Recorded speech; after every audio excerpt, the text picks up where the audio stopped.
Turn our volume up. All right, Ron, we're going to use you to test. There's no feedback. No, you can't hear my voice twice. And while we're doing that, I need to bring Tim in. Where is today, Tim?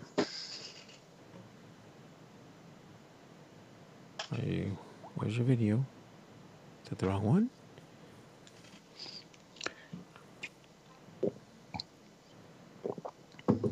I'm looking really good today. I look rather blue. You do. You do. What the heck is? Which one is that? Good catch. Yes, I can hear you. Howdy, Tim. So Tim's video will be here in just a second, hopefully.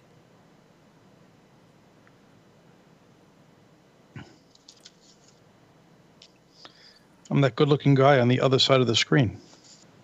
Which one is 80 is 68, and yours is 75?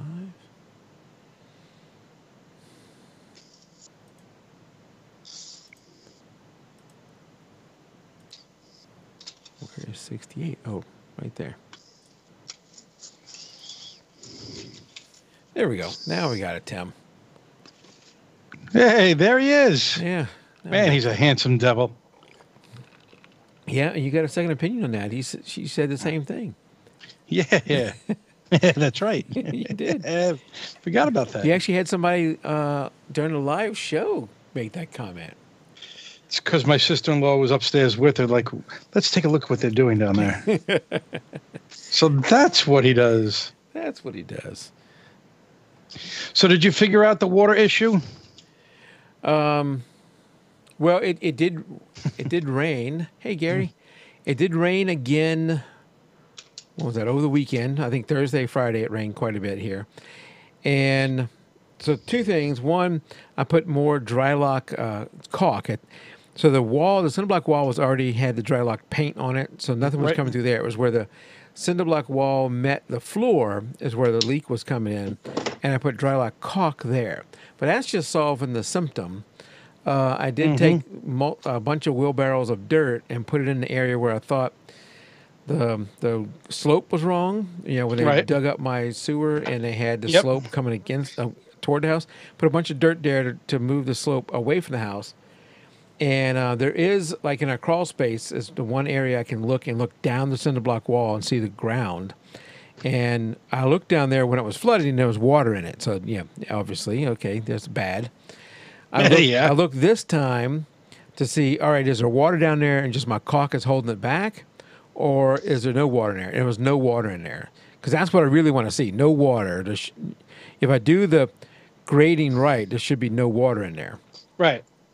And this time when I checked it, there was no water in there. So I'm hoping that it is. But I would tell you that when you move, a wheelbarrow of dirt is heavy as crap and hard to push up a hill, which is what I had to do. But it really, while it feels like it's a lot of dirt, when you put it there and spread it, it's not that much dirt. It's nothing there. And I remember when I was pulling all these wheelbarrows of dirt, and I said, oh, this got to be enough. And I spread it all out, and I was like, good gosh, that's hardly anything.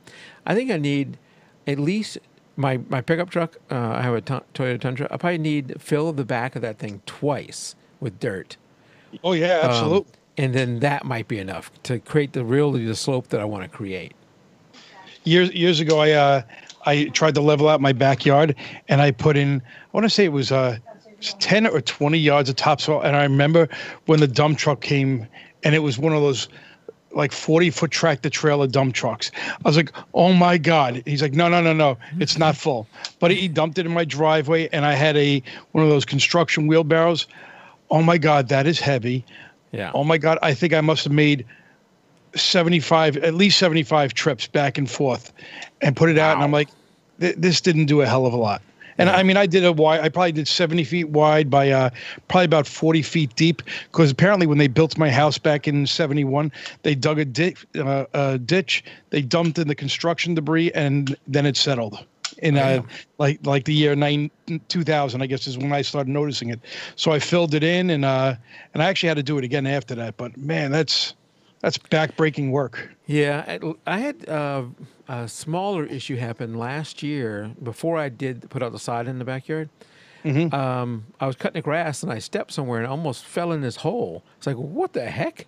And as I looked in there, the hole was probably, 4 feet deep, and the top circle of it was maybe, 2 foot around, if that. But while it went down deep, it also went a little ways. So I had to put a lot of dirt in there to fill that thing up. And I think it's the same thing that happened to you, is the construction guys dig a hole, put all the crap back there, cover it up, make you think it never happened. And then it starts rotting away. And knowing that years later you're going to, you have to deal with it. Okay, say some things again. Something. Test. 1, 2, 3. All right, you have to do that again. Test 1, 2, 3. Why am I not getting your audio? All right. Say it again. Test 1, 2, 3. I'm not getting any audio on here from you. Oh, I know why. Okay, do it again. Test 1, 2, 3. Okay, yeah, you're good. Until I put that thing to pretend like it's going to record, I'm going to go ahead and just start the recording, because I'll screw myself up. It doesn't show you the little bars. I wish it would. That's not good. Oh. I'll start the recording so I don't have to worry about it, and I can get this off my... Yes, you can get that off your desk. Get that off my desk. So now the question is, do you have a reminder to put your reminder up there? No, I don't need that much. I have it right here. You know, I generally get down here quite a bit early, and the problem with getting down here early is you think you got everything done, you kind of relax, and right before the show starts, something either goes wrong, or you go, "Oh my God, I can't believe I forgot this." So one of the first things I do is I put that sheet out. Right, so you don't forget it. I have to say, I like your shirt. Hey, look, a menu. Yep. And Ron's talking about gutters. So I think that may be the other thing that's happening. So a couple of things that's happened. I like your shirt. Thank Very you. festive. Yep. Yeah. Figment from Disney. Is whenever they dug up the sewer line that's in the front of the house and put it back, they put the grade wrong, and the grade is coming toward the house. Okay. Okay. So Right. That's absolutely wrong. Yeah. And that's what I've been talking about. But also, I don't have the gutters that have the toppers on them. So we have them cleaned out twice a year. Once after all the leaves have finished dropping, 'cause Right. they get so full, and then once later in the year. I can't remember what it is, but we haven't had them done yet this year. So that gutter, you know, whenever it rains, It's really, overflowing. yeah, if it rains hard, then the gutters will overflow, and it's just pouring right there in that spot. Yep. Is one of the spots. It's doing it everywhere. But if it rains just a slow general rain, then they'll drain enough. I've got to do a job, Yeah. right? And now I have my blower has. I bought an attachment. It's not really meant for this blower, but I can fit it on there and duct tape it and create somewhat of a seal. And I'll try and clean up some of it myself. I'm not going to get on a ladder and go up there, but I'll try and clean some of it myself. But I can only do so much. Yeah, thankfully, the pitch of my roof isn't that bad that I can go up there and stand on the roof to clean out my gutters. Yeah, I'm going to start streaming I should have started streaming to Facebook already since we stopped the music, but they're not going to go live for another 3 minutes anyway. Right. Exactly. So 6 minutes, 5 minutes. I need to get the gutters cleaned up there anyway. We still got some more leaves to come down because I want to get it done after the leaves are done so that it's clean. And at some point, I just need to put new gutter toppers on there, or put gutter toppers on there. All right. We're recording. Everybody looks good. Oh, I don't have that here.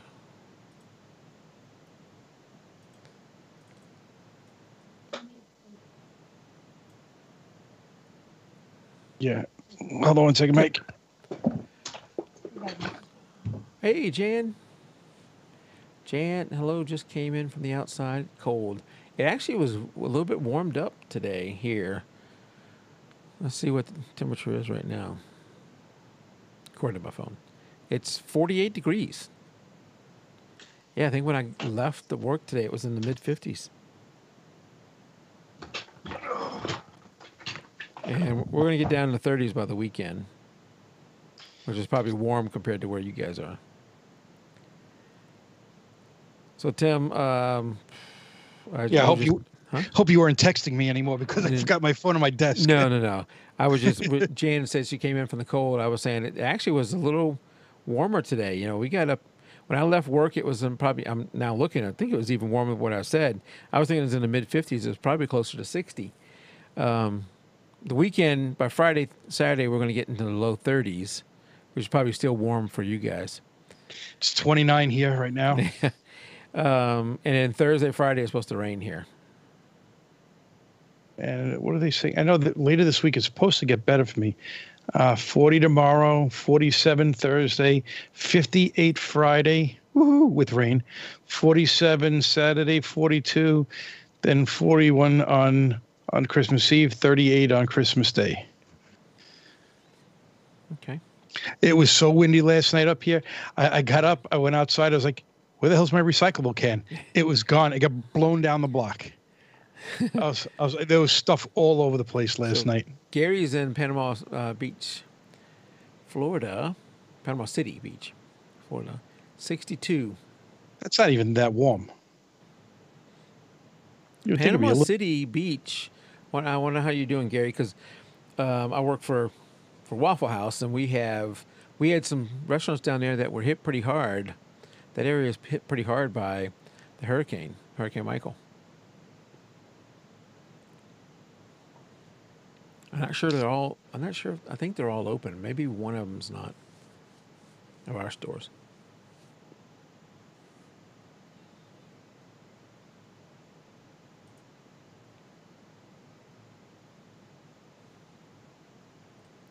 About 20 where Jane is.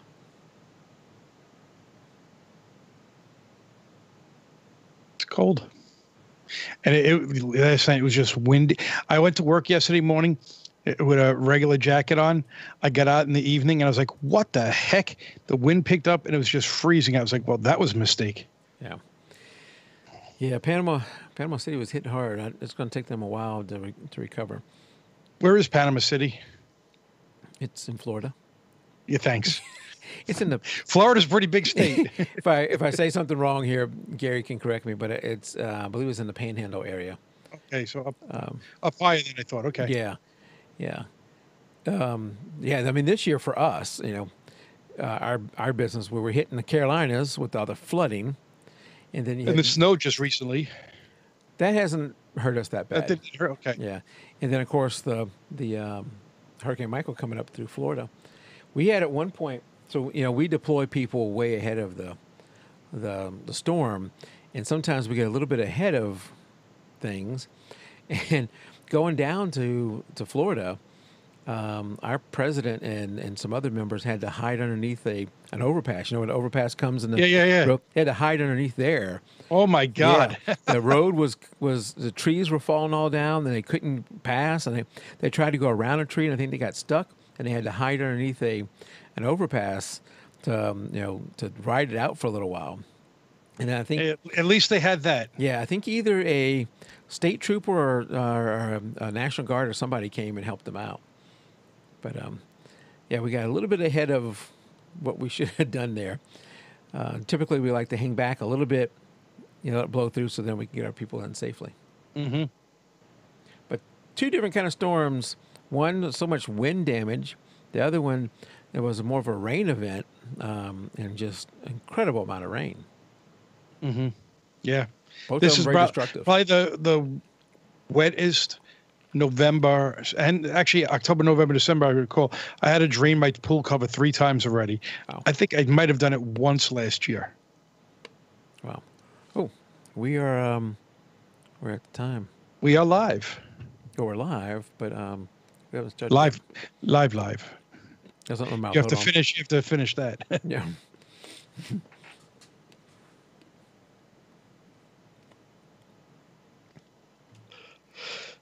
Let me get rid of that. You ready, Tim?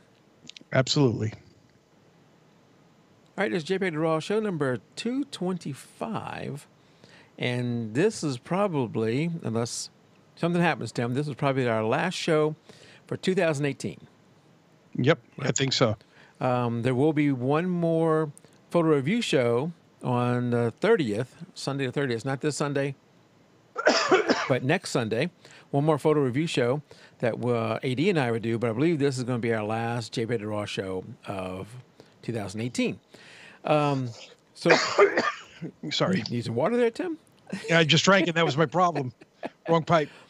So tonight we're going to have, tonight we're just going to go over a few things, a few gift ideas. Some of you may have heard me mention in the past.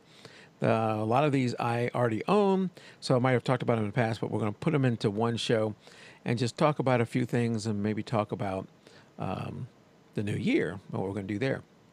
One thing, Tim, and I see it behind you, your loop deck. Mm-hmm. So have you got to use that yet? I actually used it this week, really, for the first time. Can you bring it up to the camera? Yep. Let's see. Do I have a shot that has just Tim in it? Yeah, okay, that'd be good enough. Yeah. So that right there that's good. Okay. Figured it was better than my face. That is, and that from the size standpoint, that looks to be about the size of a keyboard. Yeah, it's depending on your keyboard. It's mine here. Yeah, probably exactly the same size. Yeah, depending on your keyboard. So, what program is it? Do you use it with Lightroom? I use it with Lightroom. And all those buttons and everything are designed to work with Lightroom. Exactly. And I started watching a couple of videos as well that were on YouTube. They actually started posting videos for the workflow with it. And I got to say, I liked it. It was quicker. It has just about every function that I normally use in there. But I want to watch a couple more of the videos to really get a better understanding of it as to what else I can do with it, because it's actually very powerful. I was surprised at how good it is. And then I just realized this week they started. Well, I knew they were adding more programs to it.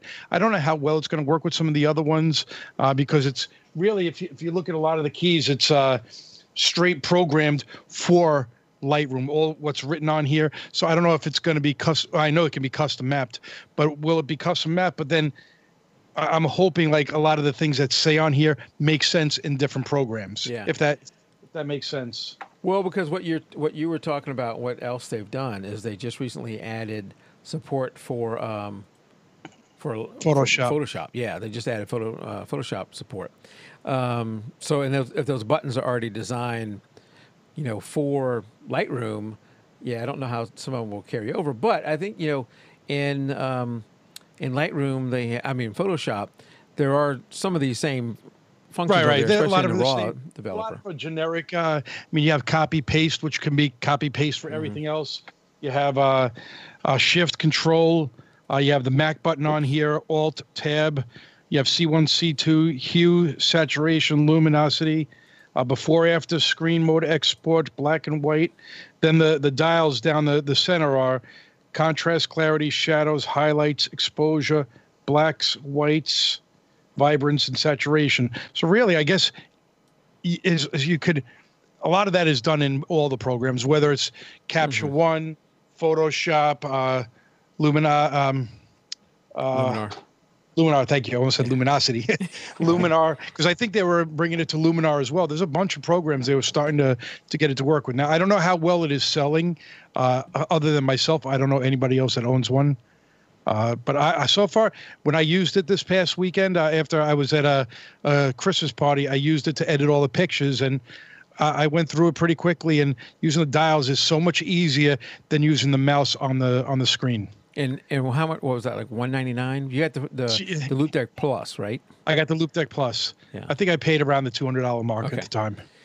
Yeah. So if you've never used one of these type of things before, you may be thinking, how much better can it be than my keyboard and my mouse? Or if you use a Wacom tablet, that too. I don't have yours. I watched some videos on it too, and it made me want to get one. I do have this little guy, which is the Elgato Stream Deck. And it's a little different than what yours is in that every key is programmable to be really a hotkey. Right. So when I go into, I can't press one of these buttons that'll actually launch the program, and then my computer will be all messed up. But I have all the little icons, and if I press the Lightroom or if I go into Lightroom, all the keys are designed to do what I wanted to do in Lightroom. A little different than what you have. Much less geared toward Lightroom and fewer options, although I can have multiple screens. So it seems like yours would be even more powerful. But even with that, with my little thing there, I will tell you that that it has made my editing, not only in Lightroom, but also in Adobe Premiere and in Adobe Audition, which is the audio one. So the video and the audio ones, Premiere and Audition. Has made my editing so much easier in there. I will often have my mouse on one hand that I'm doing, and this I'm over here on this one, and I've put them where I want them on my fingers, and I can go through the noise capture, the noise elimination, and Audition really fast. I can do the cut and all that really fast. In Premiere, I can do that stuff, and in Lightroom, I forget which one I have, but I have one button that pops up the grid. I want to see a grid, on there and get rid of a grid. I have it where I can go back and forth between things. It makes editing much faster having all those hotkeys just right there ready. Yeah, and it's showing that it works with Lightroom, Premiere, Capture One, Aurora HDR, and Photoshop. So and when it came out, it was just specifically meant for Lightroom. So they're definitely increasing it, which tells me that it must be selling. Otherwise, they wouldn't. Be supporting it like this either, or they're trying to increase our audience. So this one I got on sale for like $99. It generally runs $149, and I think if you're getting it mainly for editing, photo editing, then I would probably get the Stream Deck. It's not that much more expensive. Mm-hmm. If you're going to use it for a multitude of programs, you may want to look at this guy. I would try and find it for $99 like I did and see if you can get it on sale.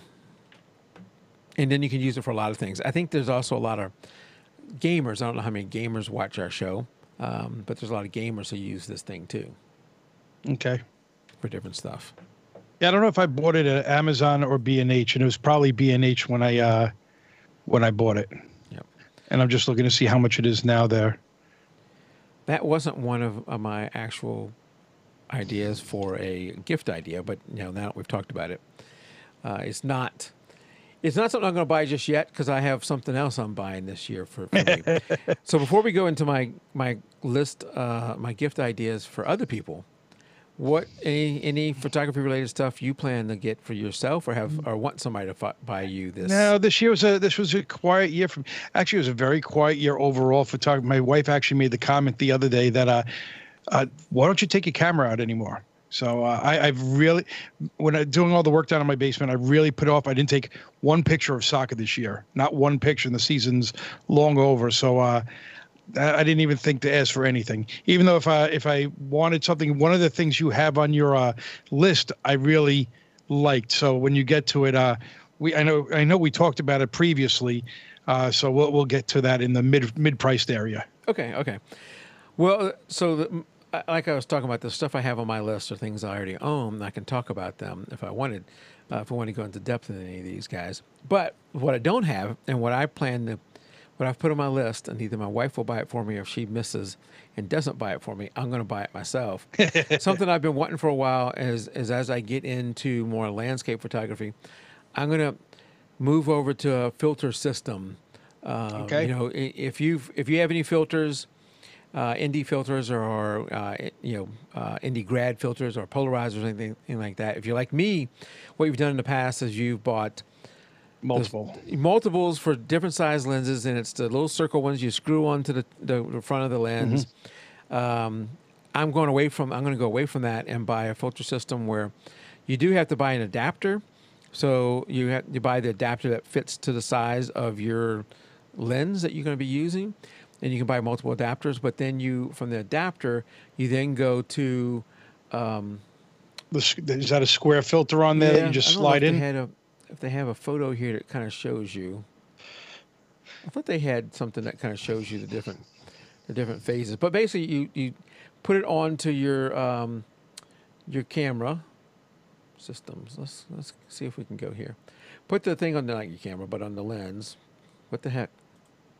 There we go. Every time I move my mouse down, it wants to go away. Stay. All right. Well, we're not going to be able to do that because of stupid website. You buy the filter that goes on there, and then you have a bracket that goes onto that adapter, and then JNA says like Tom Heaton has, and I think that's where him and somebody else is where I've got the bug to buy it. The adapter then holds the filter, and it's a square filter, and it's bigger, so it will fit, cover the entire lens. You don't have to worry about getting one for each lens. All you need is that little adapter for each lens. And then you can actually, depending on how you get this, you can stack them. So if you buy a 4-stop filter, you can actually put another... I'm actually looking at the filter holder here. It looks like it holds up to maybe 4 would slide down that same track. Yeah. Where were you going to see it? I clicked on systems, and then went down to more info. Well, it doesn't appear to. I tricked it. You got to click on systems like twice, and then it works. No. Well, I'm on more info already. There you go. Oh. So you can see it now. The adapter. Right. Yeah, that's what I was looking at. Adapter ring in the filter holder. Yeah. The filter holder looks like you can hold several of them in there. And that's actually a really good idea. And I've seen it years ago. They had stuff like this, and it was probably when you had those really large lenses, they would have it, or it would fit in the back of the lens somewhere. They had some of the long filters where it would fit in there. So it was something weird. Now, you know, the actual thing, the two pieces we're looking at here are just three, but the two main ones there, the Adapter adapter ring and the ring filter holder. and the filter holder, they're both sub $100. They're like 50, 60, $80, somewhere in that range each. So not crazy expensive compared to the filters you bought in the past, but that's without the filter. Right. The filters is where you're going to spend the money, and you can buy them out over time. So if you're looking at just an indie grad set, now this is where it's going to get a little more expensive. Yeah, let's go over to this. If you're looking at an indie grad set, actually, this is not even a set. This is a one filter, a 4-stop filter for $237. This one though, you are getting three ND grads. The other one was just an ND. This is ND grad, and it's going to run about $283. So that's a little expensive, but as you can build this up over time and get more of these, and you'll end up putting over $1,000 in the filters. But you can decide, you've only spent a few hundred, and you can decide whether you want to keep going. Well, what I like about this also is you can change where in the horizon for the graduated filter, you can change where in the horizon you want that graduation, because you can slide it up and down, I would assume, because it's probably bigger, so that you can go near the top, near the bottom. You could probably swivel it sideways if you want to have it at an angle. It gives you a lot of creative ideas as to what to do as well, based on what your horizon is and how you're taking your picture. Right. So you can see in this one, there's that grad is softer and harder on these guys. You can get a hard grad where it's really a hard line or a softer line, and then I think these are different grads too, or NDs.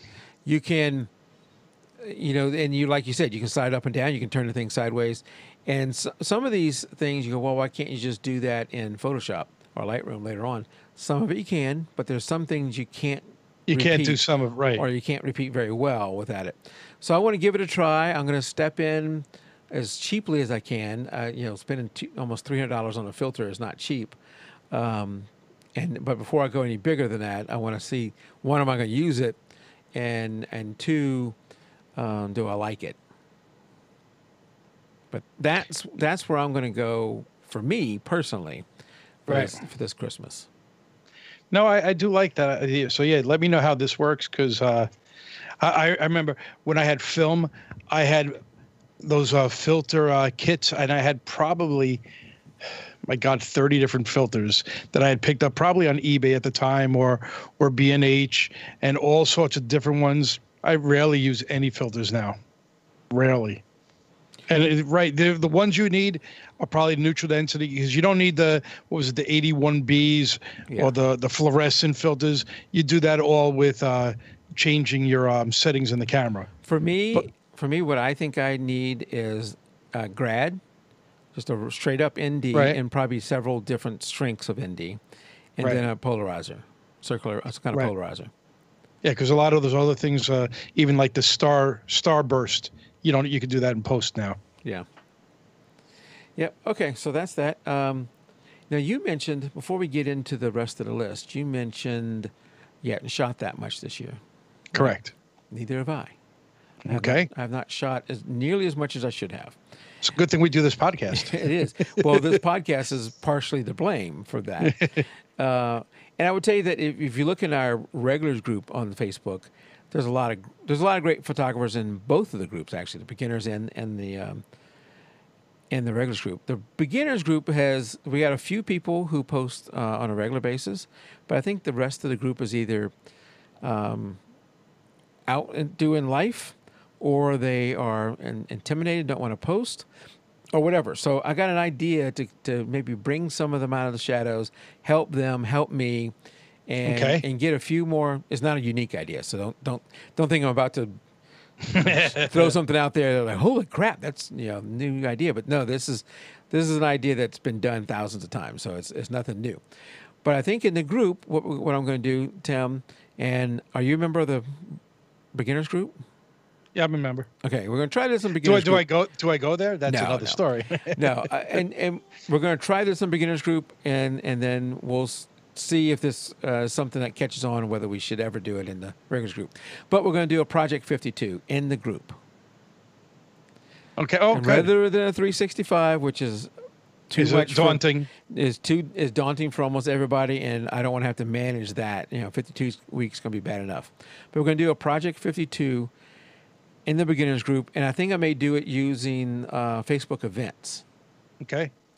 and use that as we'll post them in the events and have that do it. And I can set them up, and if you come in at week 12, you can go back to week 1 and post in that thing, and you don't have to necessarily say, crap, you're already 12 weeks into it, I'm not going to do it. You can come back and Then catch up. you lose somebody. Yeah. So we're going to give that a try and see how that works, and see if we can get some more people posting. And you can use, if you're doing that every week or however often you can use some of those photos to maybe enter some of the monthly contest. So this is going to be separate from the monthly contest, and there's not going to be a contest with this. This is just take photos to for taking photos, just for the purpose of taking photos and getting out there and doing that. But if you have something that you like and you want to submit it to the contest, you can do that too. Mm-hmm. So we can kick that off at the beginning of January, and I'm going to try and set up multiple ones in advance so that you can see what's coming. Okay. All right. So be looking.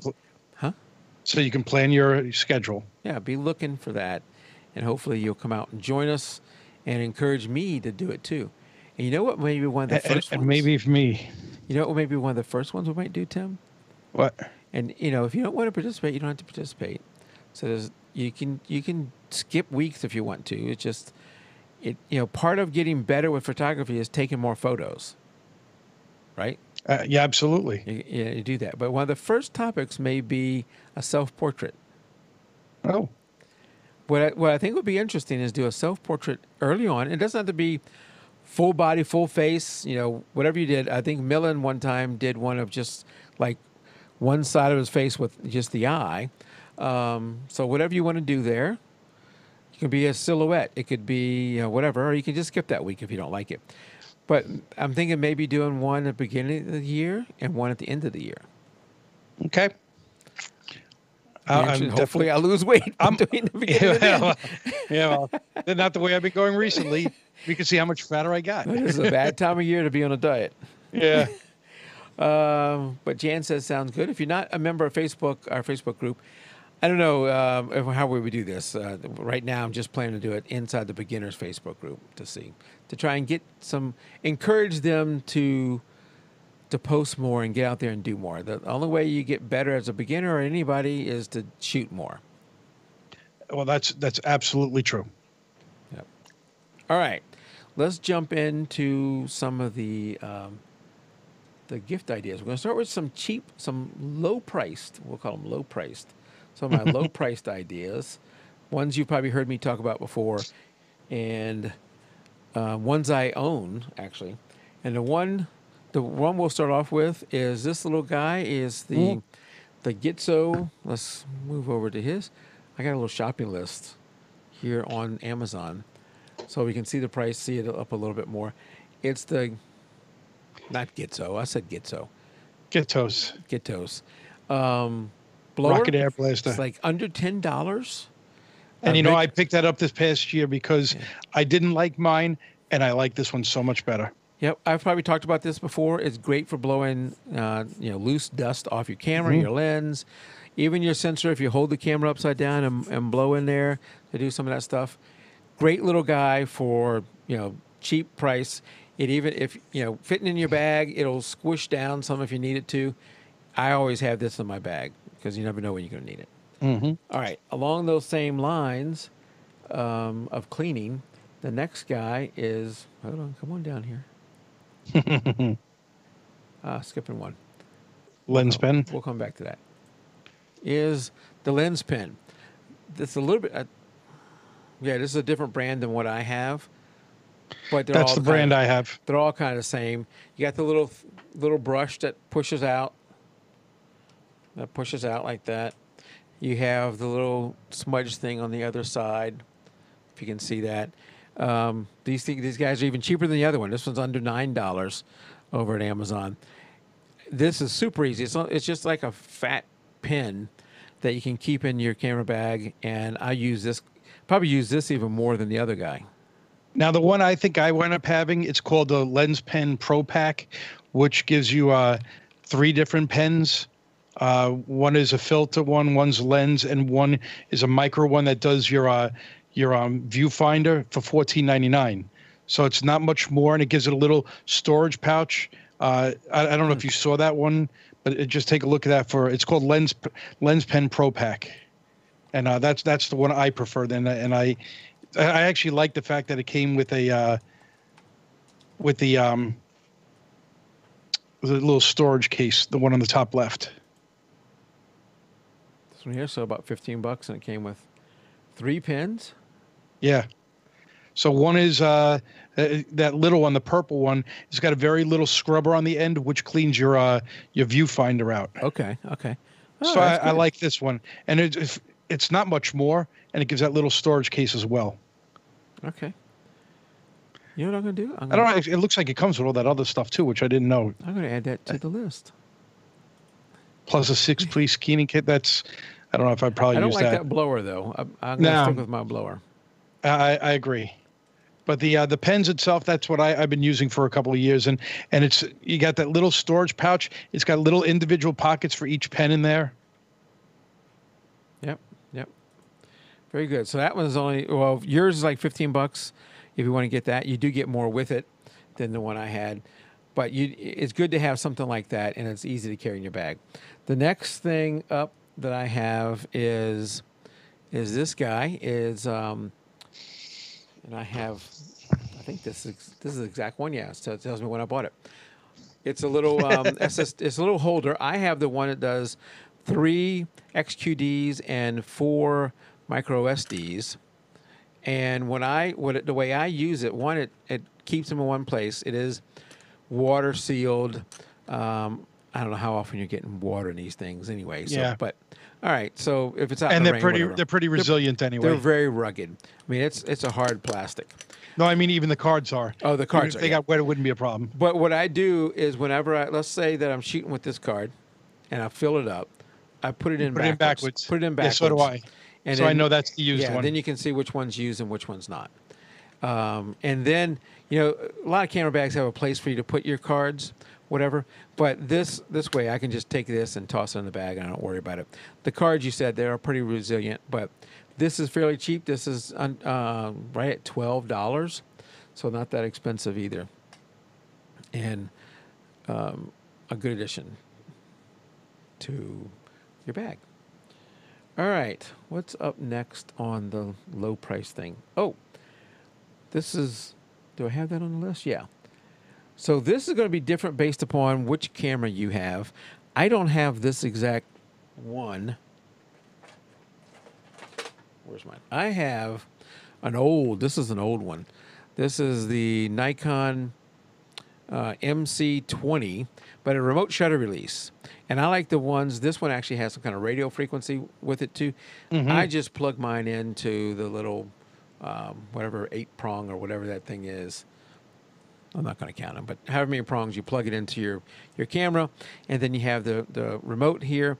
This is if you're going to be taking, if you're hooked up on a tripod and you're taking exposures that are going to be multi-seconds or even just, slow,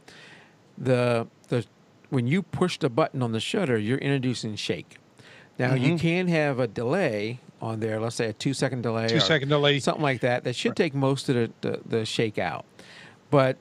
And that'll get by. But these guys... But you might miss the shot that you want also. Yeah. These guys are small, and you can sit there and you can just press this. I believe also you can use this to hold the shutter open for longer periods of time than the bulb mode or on the 30 seconds. And they're fairly cheap. You need to look at the one that will work with your version of the whatever camera you have. So this one here, unless you have one of those cameras they have listed, which is Nikon's, it won't work. But there's plenty of models out there, and they're generally going to be under $50. For me, I don't need something super fancy. This guy still works. The little battery in this thing has been there for a decade or more, and still works. And the one you're showing, I don't know if it does it, but it probably does based on what I'm looking at. And I know the one I bought, and it was probably around that $30 price mark, had an intervalometer in it, which I thought was great. So I had, when I was building the deck for my pool, I had my camera mounted on a tripod, and it would take a picture like every 7-8 minutes as I was building it. Yeah. Or when I built a shed in my backyard. And you look back on it, it's probably a little hokey and everything, but I actually enjoyed it, and looking back on it, because, you know, in 10 years from now, it'd be like, oh, that's how it happened. So that's when I fell off it. You did a time lapse. Yeah, time lapse. And they call it intervalometer, but yeah, it's a time lapse, which is, it's great having that. Yeah. Because your camera doesn't have it built in it. And I remember years ago, Sony, or it was actually Minolta, one of my first cameras, they had a little card that was like a little program card where you could stick in the card, and it had a sports mode for it. You change it, and it was a portraits. And then there was another one that was, it had time lapse. Yeah. And you had to pay for each of those. You sure that I thought my camera did have that built Your in. camera might have it. Yeah. Not every camera has it. Drew out on Facebook says, Merry Christmas and New Year, guys. Hope to catch more shows in 2019. Yep. And So do we. Yes. Tim and I's work schedule has gotten in the way of a number of shows. And so hopefully that'll get better in 2019, but we're also going to bring guests on. So if you're Jan and you've been watching us in the last year or so, we haven't had too many guests on at all. We're going to get back into a mix of guest and non-guest as we go forward. All right, so that was a remote shutter. That can be very handy. I love mine. I don't always bring it with me. Obviously, if I'm going to go shoot sports, there's no need to bring it with me. But if I'm going to be going out and doing any kind of landscape, or if I'm going out to do wildlife, I might bring it with me just in case I mix up some landscape in there. Not generally going to use it for wildlife, though. But there are use cases. And at that price, it's a reasonable price. All right, next one up is one AD gave me. And again, I'm going to show you the Nikon one. AD gave me the idea for this. And this is, in this case, let's see if I can put it up to the camera. It is a, oh, that's the camera. Nikon DK17C. For me. So you got to get whatever one works for you. And it is goes into the camera. Oh, that's right, yes. It goes into the camera viewfinder. And you have a diopter on there that can change the strength to make the image you're seeing clear when you're wearing eyeglasses or not wearing eyeglasses. You can change that to make it stronger or weaker. Well, in my case, even at the max setting, it wasn't enough where I still needed to wear my glasses. So I got one, which I think is the -3 is what I'm using. I believe so. And with that, at the max setting, I can now actually shoot without having to wear my glasses. And Which is nice. Yes, I love that. I love having not being able to have to wear my glasses. I wear the little strap around my glasses at that time, and then I can just kind of hang them down on my chest and shoot without having to wear glasses. I can put the glasses back on and then turn the diopter to another thing, and so having that thing on there is super easy to put on. I think I demoed it early on. Having that on there, I can wear my glasses, not wear my glasses. I do have to change the diopter setting, but I don't have to take that off to wear my glasses and put it back on to not wear my glasses. Right. Just having it on. It is, $18? So look for the one that works with your camera. This Nikon one won't necessarily work with all Nikons. It has to have the circle viewfinder. There are some viewfinders that have a square, not rectangular. really square. It's some kind of odd shape. But you'd have to get that one for that one. Or if you use a Canon, a Sony, a Olympus, or Fuji, you have to get theirs. Now, I do have one question about that. Yeah. What happens when somebody else wants to use your camera then to take a picture? Says, you know what, let me take a picture with you in it. Obviously they can't use it because it would impact them. Is it easy to take off, or do they just look at the back of the camera? Well, if you take it off, you'd have to put something else on, so you can't just have it not there. And somebody else can't look through the viewfinder. I'm not going to carry it along with me. But if you've changed the diopter to meet your eyes, if your eyes are dramatically different from the other person's eyes, they would have to change it anyway, right? Right. Mm-hmm. So I've never actually asked another person. I guess if a person had perfect eyesight, if they change it all the way to the other direction, it still may not be enough. I don't know. I've never tried that. That's a good question. I don't lend my camera out very often, though. Yeah, no, either do I. But every once in a while, like I was at a Christmas party this past weekend, and some people took pictures for me so I could actually be in the picture. Yeah. But that's about the rarity. Yeah. Jan asks Dom Kamarashka, I'm sure she's talking about as a guest. Funny thing is, I'm going to be on, I think it's going to be my 4th time. I'm going to be a guest on Don Kamarashka's show this Thursday. Cool. He is Photo Geeks Weekly, and I'm going to be a guest this Thursday on his show for the 4th time. Wow. So we talk every time I come on that we're going to have him come on in 2019. So definitely he's been doing some great projects with ultraviolet light. And he's going to come on and talk about that. I saw one of the pictures he took. I think it was a soap bubble, and he's just amazing. He's got some creative ideas. He is amazing, yes. And so I think we're going to have him come on and talk about ultraviolet light. All right, next one, and this is the last one in what I call the cheap category. All right, and that is the eye lead sensor. Come on, Link. The iLead sensor cleaner, which I have right here. Right. It's going to be about $60, a little bit less. Get the one that works for your camera, because this one won't work for Sony's, right, Tim? The one right. That shows a green thing, but actually it's blue. The one I have is blue. Is the one I bought. Super easy. You take it out of this, and then you just dab your sensor. Follow the directions. And then that picks up the stuff on it that you couldn't get off by blowing. So it's something, if you want to know, do you have dirt on your sensor, dust on your sensor? If you've never cleaned it, more than likely you do. Go to a white wall or to a nice blue sky. Stop down your lens as much as it'll go, f22, something like that. Take a shot, come back into your photo editing software, and I bet you see little specks all over the place. And if you don't, there's even little settings you can do inside of your software to bring them out even further. Well, I think one of the really nice things that I think it was AD that told us, just take a picture of a white screen on your computer. Yeah. And then you're right there, so you don't have to go find that wall or anything. And it's bright enough that you could stop your lens down and get that picture. Yeah, that's a great idea. Now, one thing before you leave the cheap area, and I thought about this afterwards. I don't. If you use AA batteries or any batteries, I use this to store my batteries in. It's a little. I don't know if it's coming out clear. Yeah. So and then it's got on there. It says on the top, charged, low on the bottom, charged low on the left, right. And when when I look at my camera in my battery bag, I keep the terminal facing to upwards, so I know it's a charged case. After I use the batteries and I take them out of my flash, they will go in the opposite way, and it says low on the bottom, so I know those are the ones that need to be charged. Because otherwise, you just have batteries all over the place. And I picked these up from Amazon a couple of years ago, and I have a bunch of them to store all my rechargeable batteries. And that's obviously if you're using rechargeable batteries. Yeah, for me, the batteries just lose charge just sitting there, so I always, before I go out, if I'm going to use the flash or something that uses the batteries, right, I just charge them all. I have a bank that does 8 at a time, and I just charge them all before I go because I don't trust any of them. What brand are you using there for your battery? Enolope, I think, if that's pronounced right. Yeah, Enolope. Enoloop. I'm using the PowerX. Okay. Yeah, using the PowerX. I've heard those. I've heard good things about those. Yeah, I'm very pleased with these. They hold a long time. These are 2700, whatever that rating is. No, 2500 milliamps or whatever that MAH means.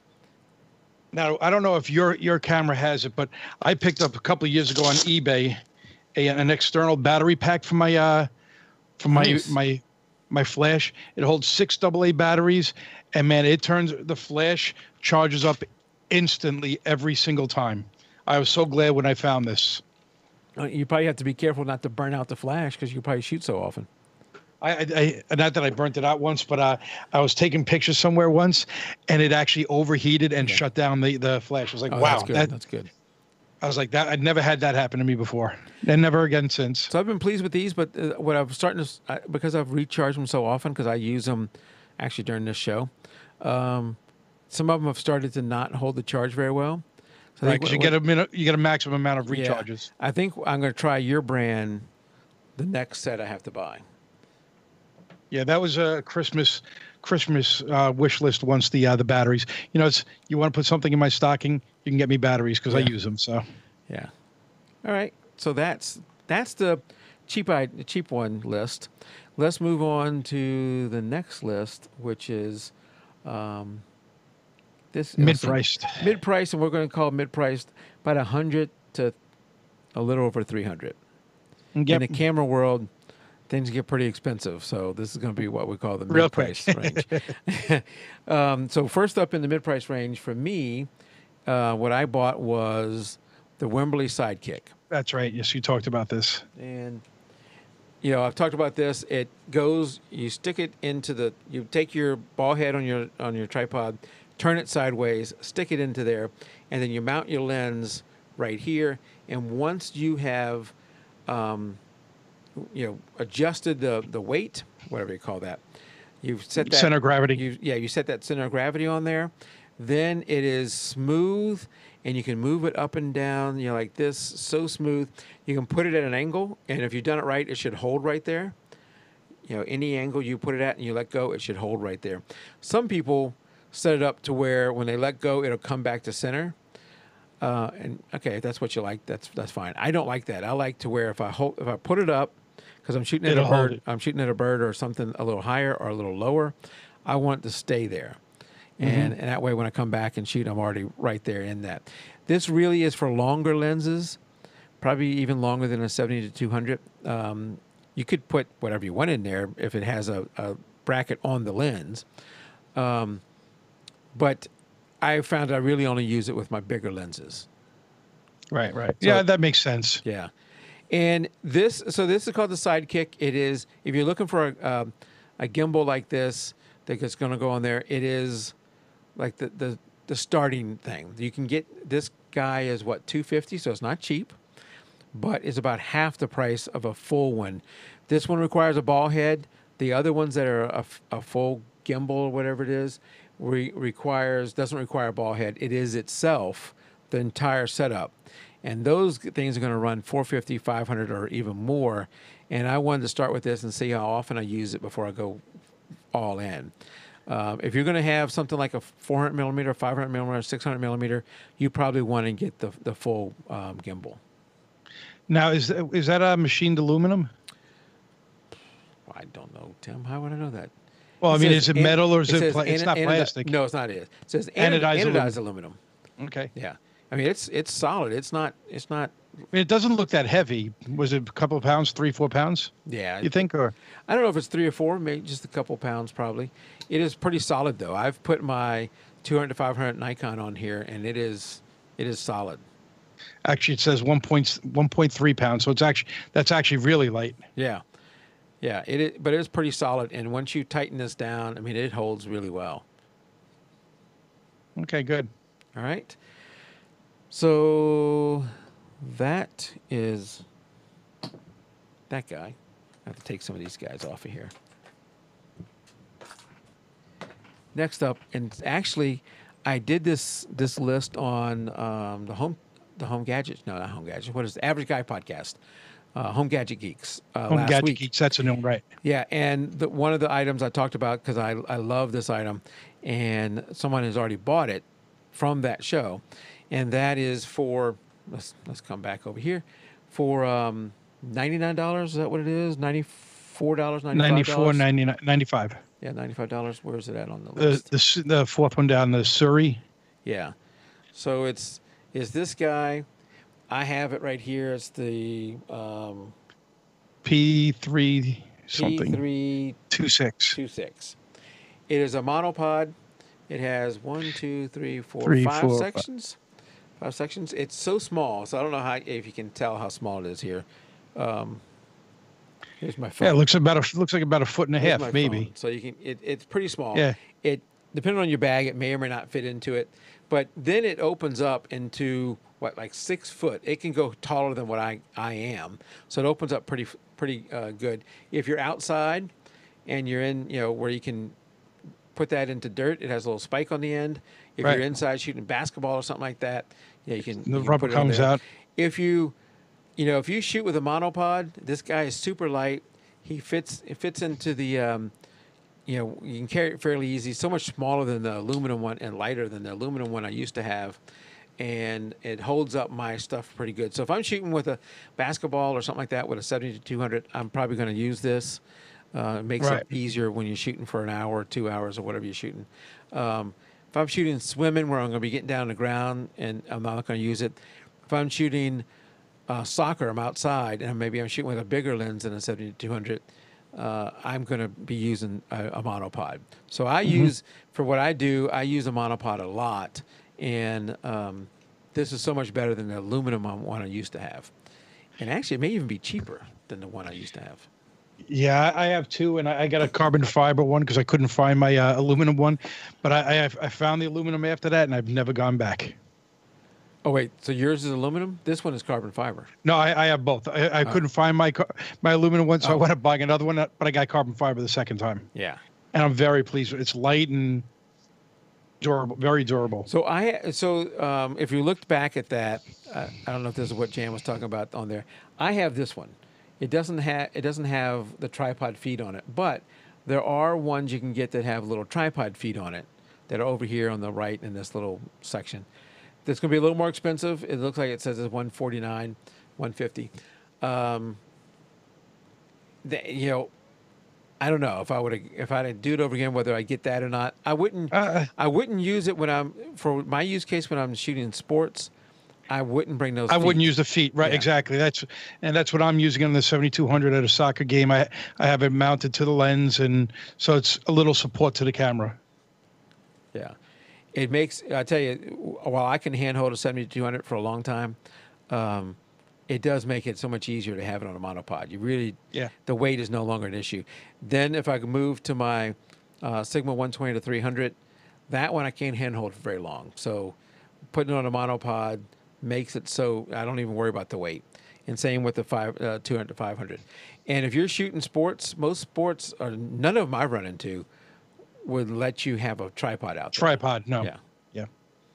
Now, what I think I like also about using a monopod with those long lenses, I feel like the mount on the camera doesn't have the stress on it when you're because the weight is over the lens as opposed to pulling down on the mount. Even though the mount is probably strong enough anyway on most of our bodies, it's just, to me, it's a mind thing. I don't like that either. I don't like putting so much stress on the mount. Yeah. Yeah. Okay. Next one up is not necessarily photo related, except maybe for your phone.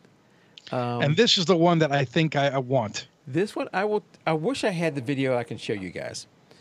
But this is and there's, I think this is still the latest version. Well, they just came out one with just yesterday, I think, or 2 days ago, the Osmo Pocket. Yeah, the Pocket is but a I little think different that's than this. expensive.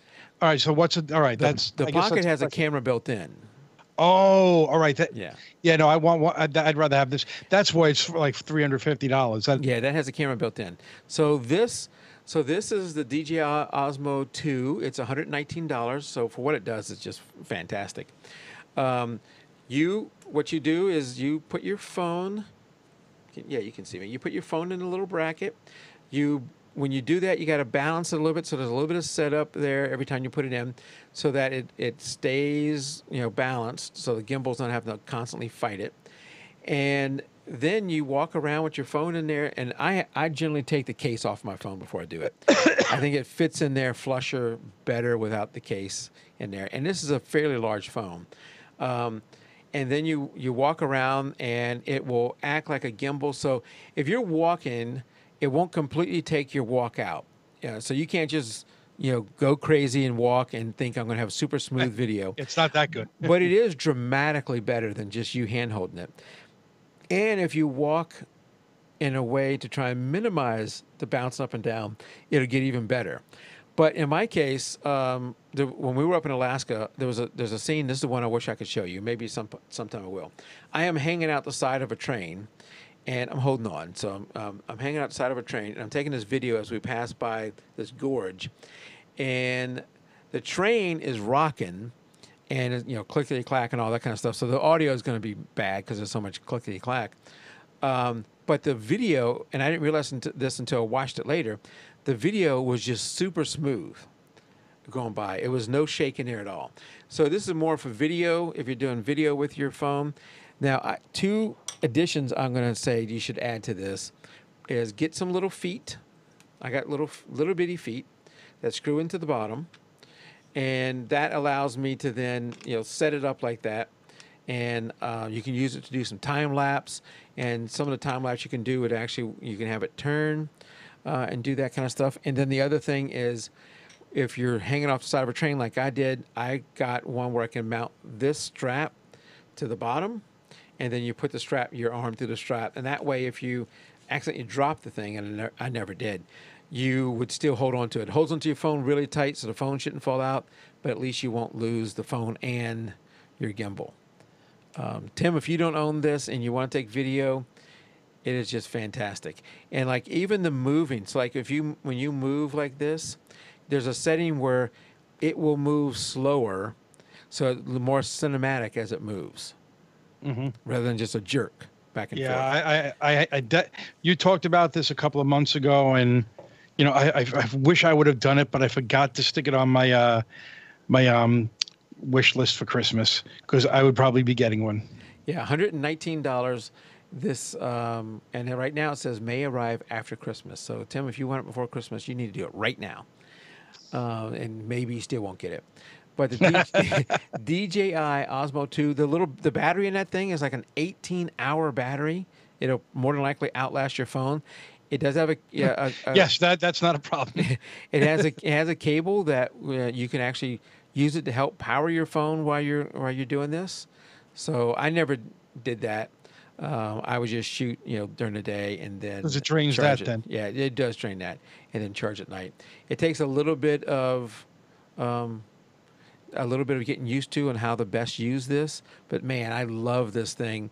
If you're traveling, if you take a lot of video with your phone like that, and I even use it to do some photos, you can do that. It comes with if you have any DJI product, you may already have the app. You can use their app for some of it, or you can just use your in-camera app. So whether it's a iPhone or an Android, either one, it'll work with either one like that. I typically just used the Android app to do stuff like that. You can do hyperlapse and all that kind of stuff too. I use it. I said actually because I have a tripod mount.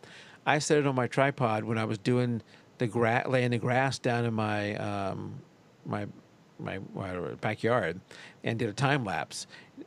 I just used this to kind of hold the thing, so it wasn't really used for all that. But there's a lot of stuff you can do there. I would highly recommend that if you're wanting anything like it. Well, I am looking at it on eBay right now, and it sells for around $60 with a case used. So maybe I'm gonna get this. Let's watch this. Add to watch list.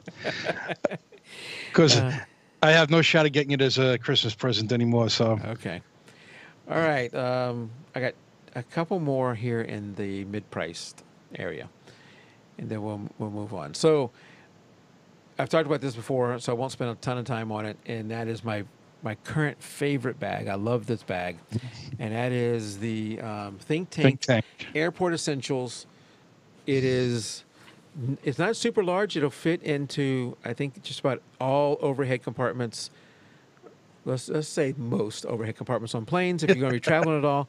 I use it as my main bag, whether I'm traveling or not. This is my main bag. It fits. If you like a backpack, this one's great. All the different ways to hold it, all the different pockets inside. It's just a great backpack. I ended up buying its big brother. So that for this one, I can't carry my two biggest lenses. I got to make a choice which one I want to bring. So if I want to bring both of my big lenses, which is going to be really heavy, I have this guy's big brother, and I'll take that. So sometimes when I'm shooting sports and I want both big lenses, I'll take the big brother.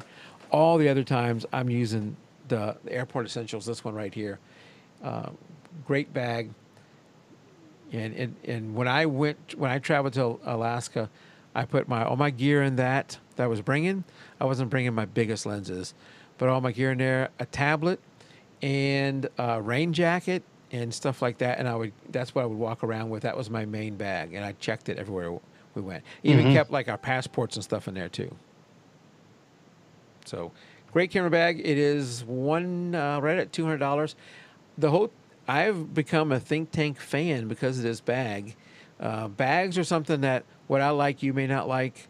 It's very personalized. Right. I don't know if there is a perfect bag. So some people may not like a backpack. You want something else.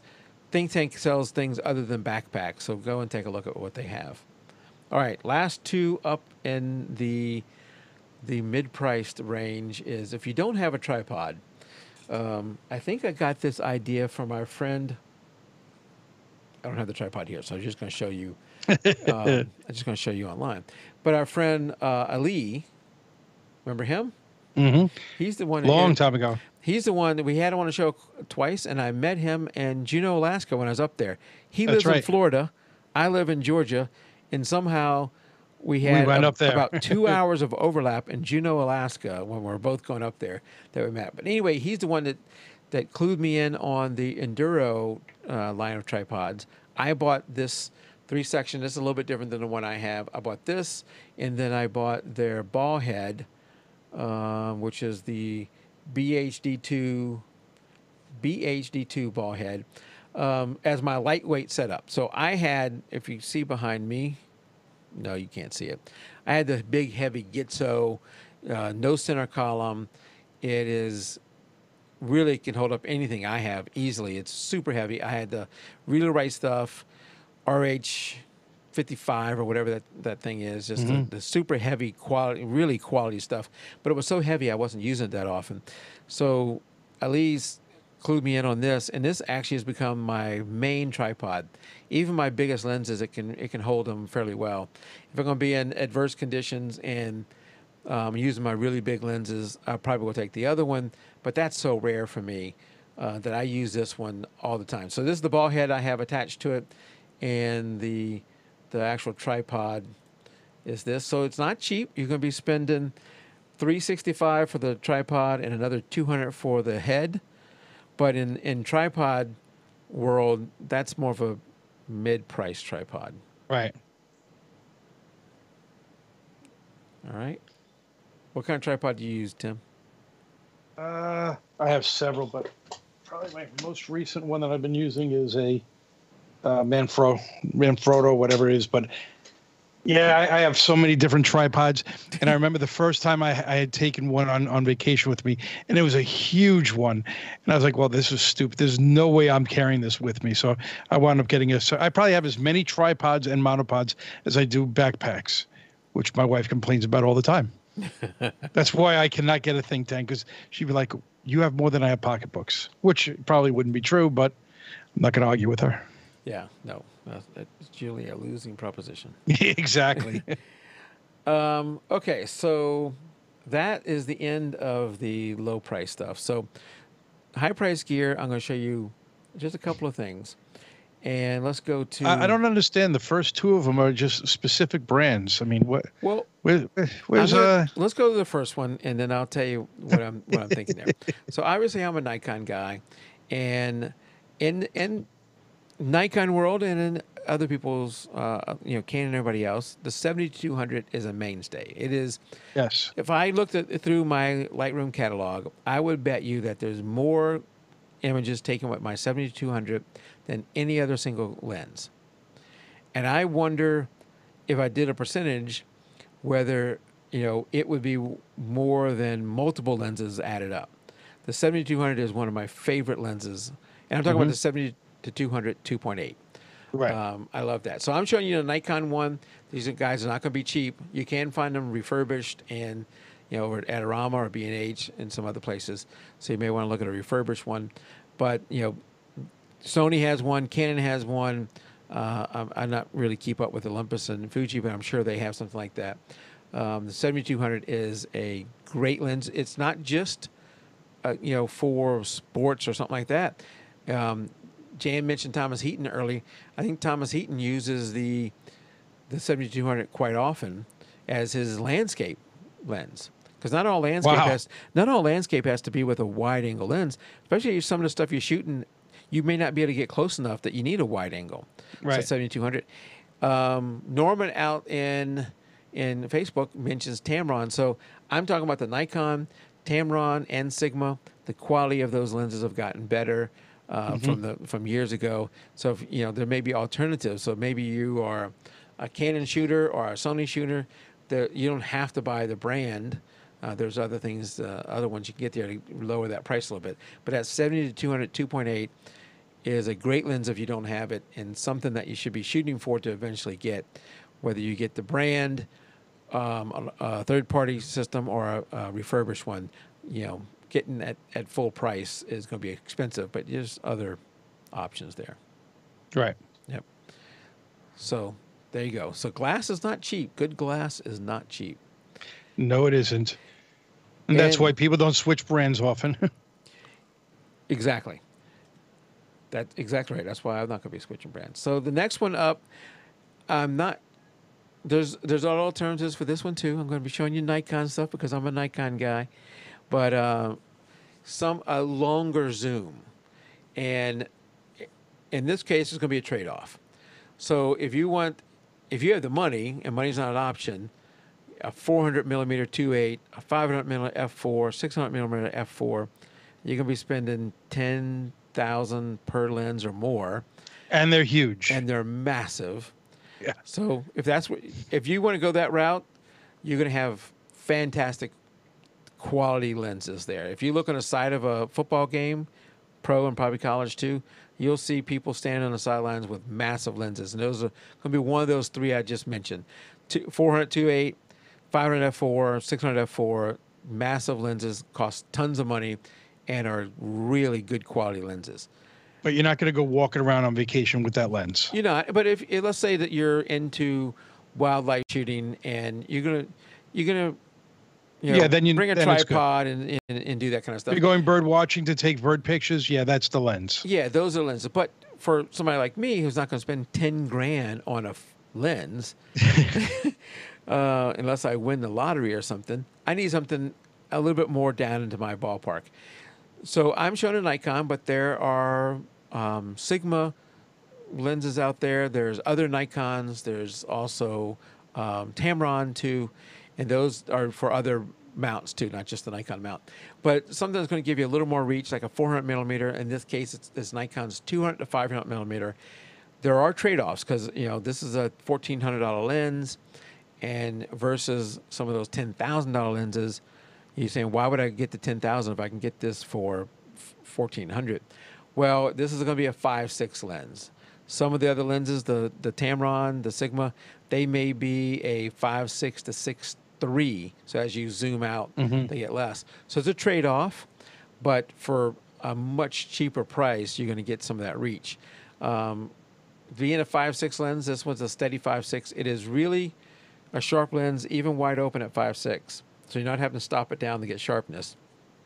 But at 5.6, if you're shooting early morning, late afternoon, you're going to have to lower the shutter speed or increase the ISO. So there's some trade-off there. But I'm liking this lens so far. It's a really good quality lens. As far as how big it is, you've seen those people on the sidelines holding those big lenses, so you get an idea of how big they are. I got the lens right here. Hold on as I get it. And I'm going to show it next to the 70 to 200 so you get an idea. Okay. So this is the 70 to 200, the bottom one, and this is the 200 to 500. That's huge. It is huge, and they both have their lens covers is reversed, so it'll be longer with that. But you can see the 200 to 500 is bigger than that 70 to 200. It is it is pretty big. So and much thicker also. Yeah, I'm going to use it on either monopod or a tripod, or using that gimbal that I showed earlier. All right, so that is that. Look at I know Norman is getting into he's out there on Facebook. He's getting into bird photography, some wildlife photography. Look, and that I'm showing you a new one. You can probably buy these used or refurbished and save some money there too. Yeah, Rachel Brinky is watching on Facebook. Hey, Rachel. Superwoman. Anyway, Norman, if down the road, look at getting something like that. It will really help with some of your bird photography. All right, last item that we're going to show, and this is going to be a combo. We're going to do a Okay. combo, and that is over at Really Right Stuff. Whoops, right there. I talked about this earlier. This is the BH55 ball head.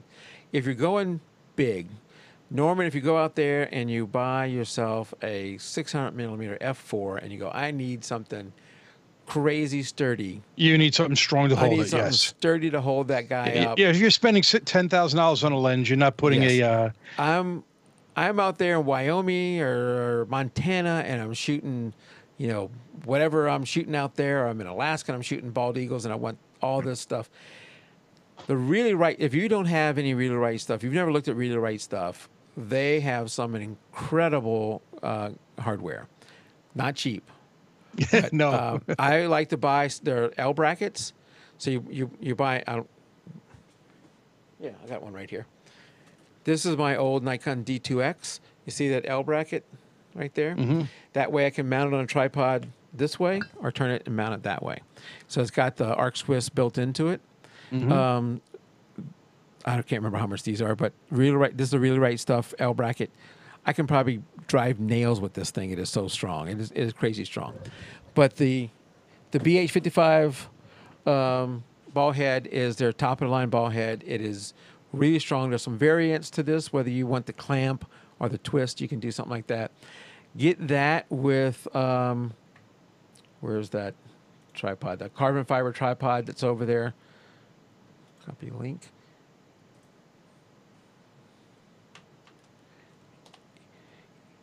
For about anywhere from $800 to over $1,000. So you're gonna be spending $1,500–$1,600 on this tripod setup. it is a lot of money, and I really would only go this route if you've got some really big gear that you need to mount on it, because I think for the most of us with smaller lenses or lighter gear, you can get by with something a little cheaper that's going to be easier to carry around and save you a good bit of money. But if you need the support, if you're doing something like that, you may want to drop the center column, which these don't have a center column, I don't think. At least the first one doesn't, the one I was talking about. Drop the center column and get something super strong. Dropping the center column also helps you if you want to get super low. You probably can't see it, but I have one in the background. I have one of these carbon fiber ones. And I mean, it almost gets all the way down to the ground because there's no center column to get in the way. Mm-hmm. All right, so that's my picks. Let me know if you buy any of these things, or if you already have some of these. Let me know if you buy any of these things. Before we head out, because we're already at the hour. Wow, that was fast. That was. I want to mention, I know Norman's getting into, or maybe he's been into a while, but I'm just seeing it, getting into wildlife photography. I love to find people that inspire me. I run into photographers all the time that are way better than me, way more talented than me. But I love to find people that inspire me and make me want to go out and try what they do. And I can use them as somewhat of a guide. So we call this, our featured photographer segment there, Tim. And some of these are people that the world already knows, and Mike just found out about them because I live in my shelter. And that's probably who we're going to talk about tonight. Somebody goes, yeah, everybody knows that person. Like when I discovered Thomas Heaton, and the rest of the world was, yeah, everybody already knows Thomas Heaton. But sometimes I come across people that maybe the average person doesn't know, and I'm introducing you to them. But tonight's one is Michelle Valberg. She is a Nikon ambassador, just so happens to be a Nikon ambassador, up in Canada. And she's a wildlife photographer, amongst other things. She takes some amazing wildlife. And if you're into wildlife... Oh, that's a great shot. Yeah. I mean, listen, look, she's been doing this a long time. She has top-of-the-line gear. She knows what she's doing. So if you're just getting into it, don't get discouraged when you look at your images and they're not up to her caliber. We're also seeing just her best work. So I think it was Rachel, actually, that I heard this from. Don't compare your chapter 1 to her chapter 20. Being you're just starting out and she's already in chapter 20. Don't compare yourself there. But also, you can look at her stuff and get some ideas. You know, AD in our photo review show often talks about distractions in your photos. Look at her photos and how you definitely know who the subject here is in these photos. There's not a lot of stuff distracting you from the subject that's in this. Right. Now, these images we're looking at here are cropped just for her website. So, you know, that's why they're so wide, but yet so skinny. But, you know, go over to, you know, some of her wildlife shots here. Michelle Valberg, you can just search for her. I have it in the show notes. And some of these images are just incredible. And obviously she's working hard to go out there and get these images in these remote locations. You know, these are not zoo shots that she's taken. She's actually out there in the wild doing these. I'm just looking at the bear ones now, but she has, you know, bear and all kind of different wildlife stuff. And some of these, she's braving not only the wildlife, but she's braving the elements too. To be out in this stuff. This is not, you know, shorts weather for sure. And just gorgeous work. Again, you know, me streaming it here, you only see a certain quality. But so go over to michellevalberg.com and check that out. And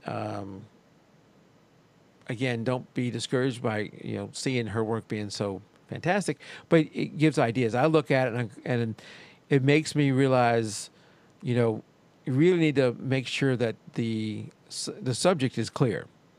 And you see that in her images. You look at the images and there's not a lot of distractions there. Right? All right, Tim. Well, I have not heard of her before, so. Good. So there you go. And Jan says I have not heard of her. There you go. So good. I know you're a Sony shooter, Tim. Don't let the fact she's a Nikon ambassador discourage you from going to check her out. If you're into wildlife, go check her out. If you're not, she just has great photos to begin with. She also does wildlife and other things. So go check her out. Just an awesome photographer that maybe someday we'll have her on the show. All right, Tim. So as we head out, personally for me, I don't do like New Year's resolutions. I think if there's something you want to do, just go do it. Go do it. Don't wait to a certain date to say I'm going to wait till then I'm going to start. If your thing is I'm going to lose weight, which is what I'm always trying to do, I don't need to wait for New Year's to start it. I need to do it right away. I need to wait for New Year's because I eat way too much between now and then. But I do want to ask as we wrap this up, maybe not New Year's resolutions, but maybe goals or so, things you'd want to do in 2019. Let's keep it specific to maybe keep it in the narrow brand. Let's say I want to do better at my job. No. I think definitely a goal of mine next year, and my wife and I talked about it because we do a calendar every year for family with pictures, and my goal is to take more pictures, specifically of my kids together, because a lot of times I have a lot of them separate. So I need to, my goal is to specifically look for those moments for a calendar creating opportunity. All right, very good. You know, I see a lot of people who, if you have a website or maybe if you just do it on Facebook, they post, here's my favorites of 2018. Mm-hmm. I think that's great, you know, that you do that. I don't know if I went back and looked at 2018, that I would say, here's my favorites. So I want to be able to, at the end of 2019, say, here's my favorites for the year. So getting out there and shooting more. This podcast has gotten in the way of me shooting and just life in general. But hopefully the 52-week project we're going to start in the beginners group is going to be something to inspire me also to get out there. So that's and me as well. That's my goal, is to shoot more so that at the end of 2019, I can put together a list and maybe put it up on our website that here's Mike's favorite images that he took in 2018. Mm-hmm. I'd love to hear what your goals are for 2019. Jan says she's only made one resolution, and that's to not make any resolutions. But if you have goals for 2019, you can say the semantics, but it's good to have goals. All right, whether in your personal life, in your work life, in your creative life, it's good to have goals. So I'd love to hear what you have for goals. Send me a note on Facebook. Send me an email at podcast@jpeg2RAW.com. Love to hear what your goals are for 2019. And one of them, of course, is I got to get back into stepping more. if AD listens to this later, I've waited to the end, so maybe you won't hear it. He and I have been playing a game every freaking night, and it's cut into all my free time. And it's not his fault. I'm not going to say it's his fault. It's my choice to play because I'm liking it so much. But here us two grown men. Hey, there's nothing wrong with grown men playing a game, but we're playing this game Absolutely every night. not. But I've got to work in my steps again. If you're a Fitbit friend of mine, continue. I know there's several out there that continue to send me what do you call it? Cheers, which is a passive way to say, Mike, I'm 40,000 steps ahead of you. Step it up. If you're not a Fitbit friend, but you're maybe have a Fitbit, or you get one for Christmas, look me up. If you can't find me, send me an email at podcast@jpeg2RAW.com and say, hey, I can't find you, but I'd like to be a Fitbit friend. Let's be Fitbit friends and encourage each other in the new year. Except for Rachel, who, if she's still out there, I don't want to be a Fitbit friend of hers. She's crushing it, huh? She would crush me all the time, and I would have no hope of ever catching up. Well, sadly, I switched over to the Galaxy smartwatch. I know, you're out. But I do have. Hold on, wait. Here it is in my pocket. What do you got there? I have my Fitbit Ionic, so I walk with both of them now. But I don't always have it there, so I'm trying to keep my Fitbit steps up when I remember it. All right, good. So, yeah, if you remember it, yeah. So maybe we can continue to be Fitbit friends, and yes, when I get back into it. All right, guys. So that is going to be the end of this show and the end of 2018 for jpeg2RAW. We'll be coming back in 2019, and we'll not right away, but we'll start having some new guests and some repeat guests coming in 2019. As I mentioned, there's one more photo review show on the 30th, Sunday the 30th, at 8 p.m. that AD and I will do. That'll be the November images, and then we'll be all set to do the December images in January. So I'll see you again on the 30th. Tim and I will see you again in January. 2019. Yep. Until then, have a great holidays, and keep Happy shooting New raw. Year. And a Happy New Year, and keep shooting raw. Good night. Good night. All right. Post-show. We'll do a little bit of post-show. Then we'll head out. AD's been having me up till like 1 a.m. Except for on the weekends when we're up till 3 a.m. What game are you playing? I know you told me, but I forgot. Fallout 76. Oh, my God. At least you're not playing Fortnite. No, my kids play that. It is, I don't know. I'm probably older than most of the people who watch this, but when I was in high school, there was a game, and maybe it was first part of college, called King's Quest.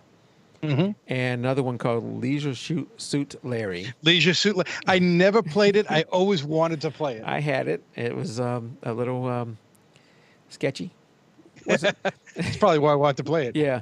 But I remember the days of King's Quest where this was a world where you'd walk and explore and do that kind of stuff. But back in that day, you would hit the end of the map and it'd say, load disk 2. And you'd take that disk out, stick disk 2 in, wait. And then, boom, it'd load the next scene. You walk around, load disk 4. Because you hit a certain set that needed disk 4. Then, so that would happen. The way things are today is just amazing. The graphics, the visual is just amazing, and the gameplay and being able to play with other people. The funny thing is you're going to say, why are we talking about photo gaming? At your age, you should be gaming. I don't think that's true. I think I should be able to game as long as I want. But I've met a great photographer who's a friend of AD's through doing this, and I feel like I know him now, Walter Arnold. I'm going to try to get him on the show in the early part of 2019 too. He does a lot of different things, but one of the things he displays his work by going to different art shows. And one of them he does right here in Atlanta every year. So I'm hoping that I can actually physically meet him, and it'll be the second jpeg2RAW person I've met. Walter Arnold, I don't know when he's doing the one here this year, but he's done it the last 2 years here in Atlanta. So hopefully I can meet up with him and go to my first art show here in Atlanta. What was the thanks? Oh. A great show from everybody. Yep. My kids and I used to do that with, wow. Yeah. I'm wondering, is he talking about Leisure Suit Larry? No, I don't know if he was talking about World of Warcraft. Oh, I didn't get into that one either. that they used to play till late in the night. Yeah, that's the one that you get addicted and can't get out of. Yeah. Yeah, that was a very popular one.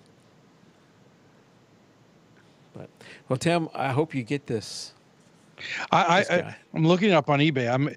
I'm torn. It's like $62 for a slightly used, and if I find somebody with good reviews, I'm going to pick it up. Yeah. Have you used it a lot? I used it a lot when I was in Alaska. I mean, I'd had to would have to charge it multiple times because I used it so much.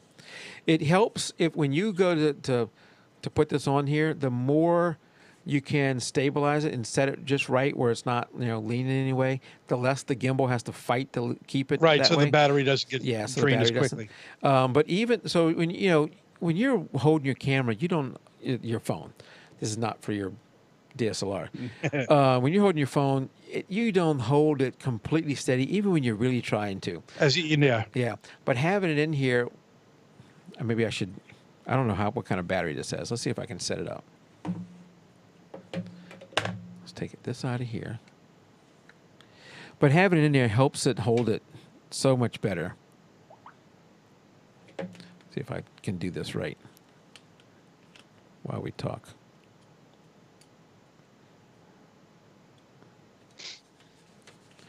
All right, so you can see that that's definitely not. Actually, that's pretty close. But it's kind of leaning. So now it's not. So it's not powered on yet. No, it's not powered on. But you see how it's. All right. So you're trying to get it. See how so it's that leaning? it's flat. Right. It's leaning there. So you're trying to get it to not lean before you power it on. Whoa, and that's even worse. Yeah.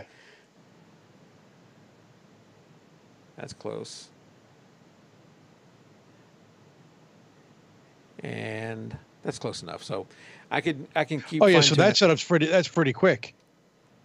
It's still leaning a little bit, and the battery's probably dead, isn't it? Dadgummit. Dadgummit. Yep, the battery's dead. I haven't used this thing since we went to Alaska. Anyway, you would hold it, and like even leaning forward and backwards, it would hold it steady. Yeah, I think I know you talked about it the last time, and I should have had it before Christmas, but it's going to be too late now. The battery's completely dead. Trying to see if if on eBay, if somebody's going to end one tomorrow and they're close, I can get it before the 24th. Hey, Chris Bennett. Where's Chris Bennett? He's asked to join the beginners group, so I will have to go do that. Yeah, I saw that come in. I have to go do that. So used, $87, used, great condition. And yours came with that storage case? Yeah, I don't use that storage case, but yes, it comes with a storage case. Yeah. No, because it looks like it's one of those form-fitting ones.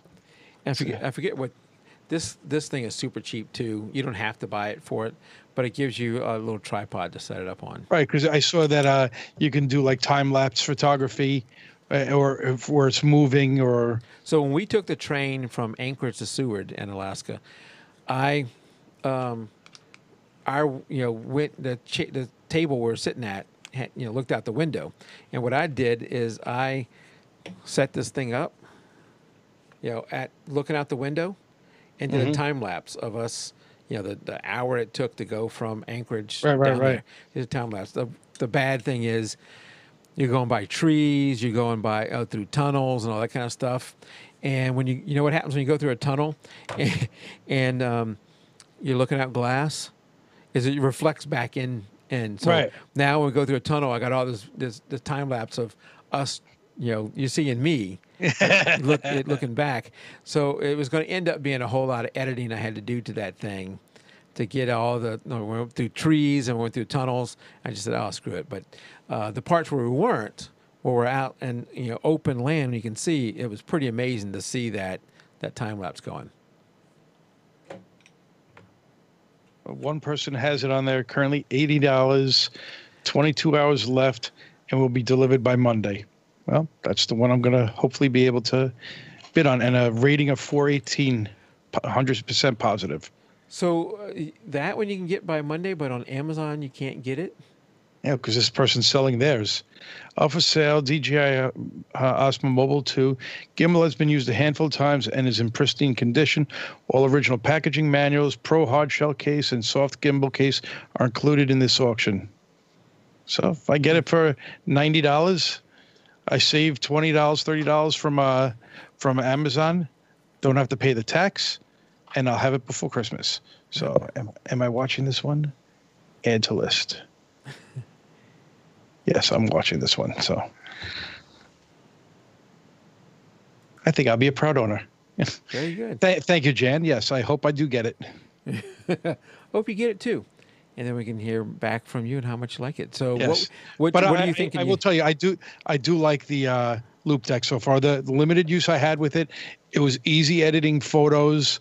I'm going to look for more of the videos that were out there. I'm on vacation between Christmas and New Year's, so I'm going to hopefully get some additional stuff done that I want to do at home. This past weekend was making cookies with my wife, so yeah, I think 1,800 cookies. Wow, 1,800. Yeah, and we're making more this weekend. She gives them all away, thank God. Okay, good, because I was going to say that's going to hurt the old weight loss program. That's why I can't lose weight this time of the year.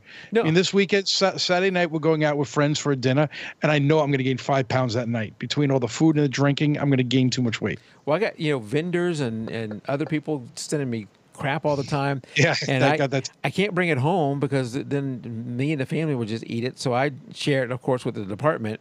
But then there's so much of it that the department can't eat all of it. I'll have to help them. Today we had, and I think you probably have the same problem I do. Seafood. Yes, I see it. I eat it. Today we had the gingerbread contest. We have a little thing in the office that they do gingerbread contest, and you have your team. You have an hour to make the gingerbread, and then there's judging later. There's always tons of leftover material. Different candies and this kind of stuff, and it's not loose that people have had their hands all over. It's still in the packaging, the stuff that will let you have. So there's tons you can have there. I love Smarties, so I walk by and see Smarties. Now, Smarties are not just bad for me for weight, but they're that's a lot of sugar, and I don't need to be having a lot of sugar. But I can't resist them. So when I saw those Smarties, it's like, oh my God, I got to have at least 3. Not 3 individual Smarties, 3 packs. Yes. But I had to leave before I had any more. So yeah, it's not a good time of year. My dad's sitting there brisket. This is a bad time, and I keep an Excel spreadsheet every day at work. One of the first things I do is I log in my weight, what I ate the day before, and everything. I've been doing it since I think 2007, so It's over 10 years now. And I look at I've done charts with it. And I'm like, I shouldn't do this. I'm going to tell you what I do. I don't know if I mentioned this before, but maybe you can look into this too, Tim, if you like to do that, because I like to log my stuff too. I have the Fitbit scale. Right, the Aria. I have that. Well, if you hook that up to If This Then That, which I did, do you know what If This Then That is? Yeah, I don't use it, but I know it. So it's free. I really have to. It's free. Right. If you hook it up to If This Then That, you can have it write that to a Google Doc spreadsheet. Okay. So I have mine automatically every morning when I get on the scale. It tells me the weight, and then it will automatically log that into a Google Doc spreadsheet. And I have 3-4 years of daily. If I do every day, I do it. I rarely miss a day, but I do. Right. If I go away for the weekend or something, I don't take the scale with me, obviously. But it logs that automatically, and then I do have a few extra columns out there of where I'm tracking it, but it'll log that information that it gets in there automatically, and then I just drop that down. I have the Fitbit actually logging into another spreadsheet. Really? Okay. All the data that the Fitbit gets, I have if this and that, logging it into another spreadsheet. Yeah, I have to read. I know I wanted to use it, and my brother-in-law talked to me about it, and I haven't used it yet, so I definitely need to. Once you set it up, I have not touched it in years. It just auto works, the setup. So it's just working. Now, I created my own, like you did. I have some charts. I have some extra formulas that are adding some stuff up. Those, you have to copy down the formula. Yeah, I've been doing it for years, and sadly, and I got a separate chart for 2007, 2008, and I look at where I went all those years, and this year's just And then it has a trend graph into it. Say, oh, you're going to end at this point. I'm like, oh God. Well, for me, I had that dip where I lost 65 pounds, and then the last 2 or 3 months has been more, flat. Yeah. Yeah. So I got to get that going back down. No, I'm probably going to gain 5 pounds this year, January 1st to January 1st. So I'm not happy. So got to lose it again. Got to lose again. There you go. All right. Well, speaking of lose it, we're going to go ahead and end the All right. live stream. Thanks everybody for coming out. Good night, everybody. Have a happy New Year and Merry Christmas. Don't know why I looked at that screen. Good night, everybody. Yeah, good night, everybody. We will see y'all next year. Yes. Happy New Year.